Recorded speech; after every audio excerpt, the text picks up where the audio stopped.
younger, lesser skilled workers. In 2007, before the recession started, unemployment amongst young black teenagers, I want to get the figure right, was about 29%. Now, after all the stimulus and what we've done, it's now 40%. So it's clearly, it works against these workers. And you know, the argument that the left makes is, well, these businesses can't afford it. First of all, most small businesses, Brenda, can't afford to pay more. But even if they could, it sounds like, wow, it's this magic. But even if you're Walmart, they say, well, they can afford it. I'd like the left to know what happens with those earnings that go out as, you know, extra wages. Those earnings are retained as profit. So Walmart, Sears, whatever, can build businesses and hire more people. They have less profits to do that. They can't expand their business. It also hurts unemployment. All right. It's horrible. David, I think he's talking right to you. What do you have to say back?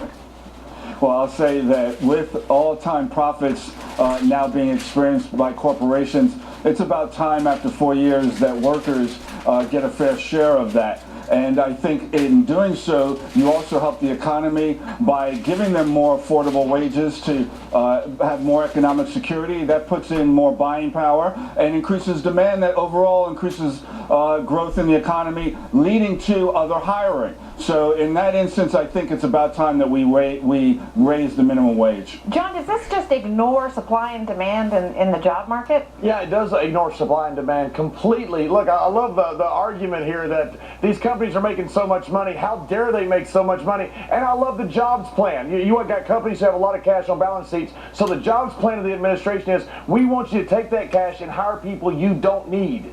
That, look, the minimum wage affects only about 2.9% of workers. And understand, the average family that has a minimum wage worker, it makes $53,000 per year. People are in poverty because they don't have jobs. People are not in poverty because they're making minimum wage. And talking about jobs, Tracy, the job creators, small business, Gary mentioned this. Are they the ones who are going to get hit hardest by this? Absolutely. I mean, you raise the minimum wage, they can't afford the extra dishwasher in the kitchen. And why should they? When they can have family members do it, it hurts the entry-level jobs. It's going to hurt our teenagers.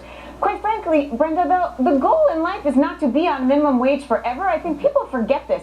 That's your entry. Your goal is to do a great job and get promoted and move out of it. So this notion that we're going to keep raising it just to share the wealth, because, well, we're almost socialists anyway at this point, is ridiculous. Okay, Jonas, you know, unions are really pushing this. Why do you think that is? Because they're losing members that are way above the minimum wage, and they need to get a whole new group of people, and that's minimum wage workers who work at fast food restaurants. But that's a side story. You know, there should be a correlation between raising the minimum wage and higher unemployment, because it makes sense. You're raising the cost of labor, you're going to demand less, but believe me, there's none. I mean, I've looked for it. People look for it. Some states have higher minimum wages. Washington State's got a much higher minimum wage than the federal level, and they're in the top half of countries with states with low unemployment. Georgia's got their own state wages lower than the minimum wage, and they've got really high unemployment. So it's really hard to say, oh, it blatantly causes unemployment. It should, but maybe it's because it's lower than a level that would cause. There's definitely a level you consider it that would cause massive unemployment, but we've had a higher level in the past adjusting for inflation.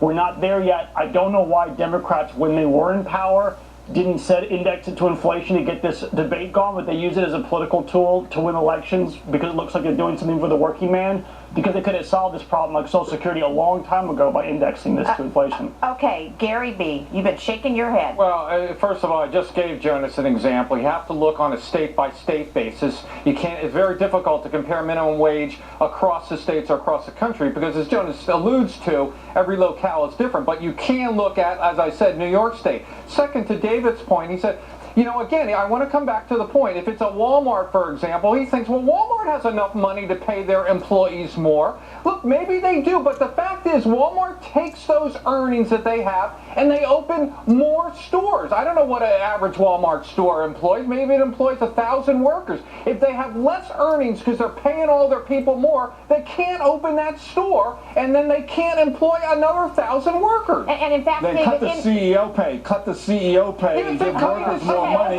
for one. For all the minimum wage for the 200,000 Walmart people. Hey, Starbucks is opening up stores, and they're in favor of raising the minimum wage. David, it's none of your business what Walmart does with its money. It is is a. I'm not saying it's it a is my business, corporation. but we're talking the news here, so Yeah, it is yeah, my well, business to talk It about. has the choice to do whatever it wants with its money, and it will have And they people can, come. and competitively, if they, look, if the minimum wage is raised, that's for everybody. That means it's an Well, equal playing field. no, That it's not. McDonald's has to pay a minimum wage just like any other hamburger maker, and No. so that is the case Okay, John. with the federal minimum wage. No, it's not. It's not an equal playing field. Look, this is a populist message. This is nothing but political malarkey going out there. This is saying, hey, look, we're trying to help the small guy. You're not trying Not to to help the the small guy. person Chris receiving Jones, a no, minimum wait a wage. minute. It's not political. It means Dave, income. Okay. Please let me finish, Dave.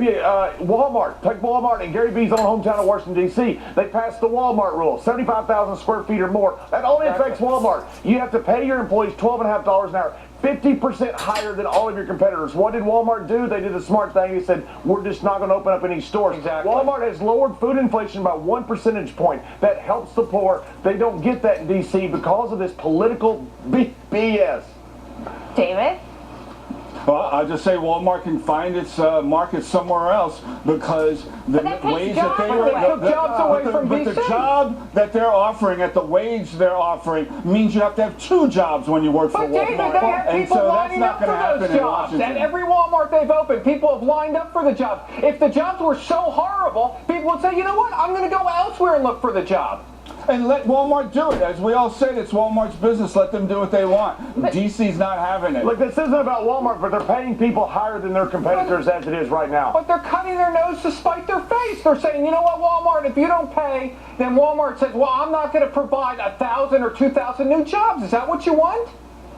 Well, there'll be others that come in that see it as There a viable hasn't been. market. And Brenda, too, this is a small business story, too. Like, these are the creators of the jobs in our country. We're looking to these people to give opportunity out there. And you know what? If you're going to raise the minimum wage to like $10, that's almost not worth it for me to hire the dishwasher in the back. It's that's not a worth living $10 wage an instead of a hour. poverty wage. It's not worth it for me. You have to remember that. So then there goes another job. It just makes no sense. Well, and Jonas, does it also stifle other startup businesses from getting into the business and hiring other workers? I just don't think a lot of startup businesses are hiring minimum wage worker in this economy. There's definitely, again, there's a level that would hurt the economy, but there's something going on here also, which is that the government already redistributes wealth to lower income people, and this is sort of mandating that a company does it with their essentially excess profits, that they would pay an above market rate for the same labor. However, if we did that, Okay.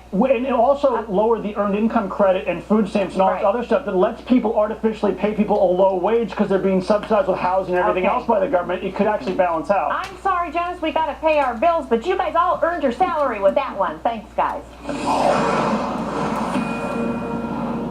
Unions chiming in on Detroit's bankruptcy. The AFL-CIO calling on President Obama and Congress to pass an immediate federal bailout of Detroit.